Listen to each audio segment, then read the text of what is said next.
Legend, Poker OP, Sissi Matli, Omni Lest, Voldemort Nal, Pericle Tab, in seconda Rotocat, Salazar Laxmi, Oktoberfest e Virtual Victory.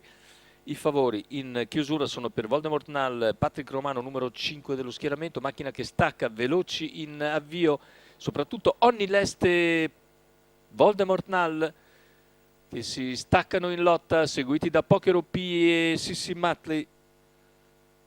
Insiste, si avvantaggia Voldemort Nall, ottiene strada da Onilest in 150 metri ed è quindi leader.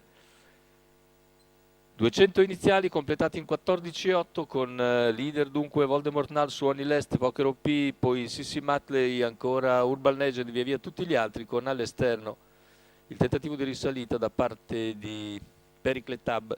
Intanto 400 completati in 36 da parte di Voldemort Nall che è sempre in schiena Onilest e Poker OP, poi Sissi Matley avanza gradualmente Pericle Tab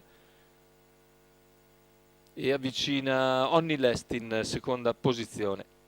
A largo anche Virtual Victory, poi Salazar Laxmi, 47 per i 600 iniziali. Voldemort Nall continua a condurre, Onilest in scia, poi Poker OP a largo e Pericle Tab con in schiena Virtual Victory. Se ne vanno i primi 800 metri di gara in 1-2-8 con 15,8 di parziale davanti alle tribune.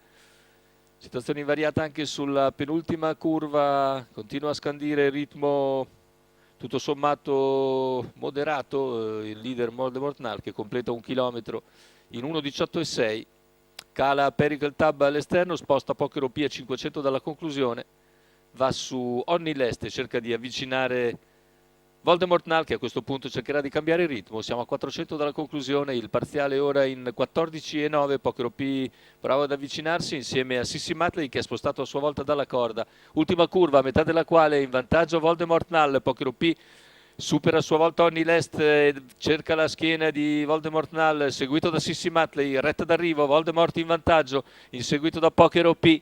Voldemort ha però 3 lunghezze di margine ai 100 conclusivi e nel finale controlla la situazione per venire a vincere agevolmente per il secondo posto. Ancora secondo finisce Poker OP davanti a Onilest che ritorna a piegare Sissi Matley. 1,16,5 sul miglio. La vittoria per Voldemort Nall, Patrick Romano in sediolo. Il training è quello di Enzo Di Santo. La quota al totalizzatore 2,88, andiamo a rivedere 2 lunghezze di vantaggio sul traguardo per Voldemort Nall, secondo posto per Poker OP, al terzo chiude Onilest.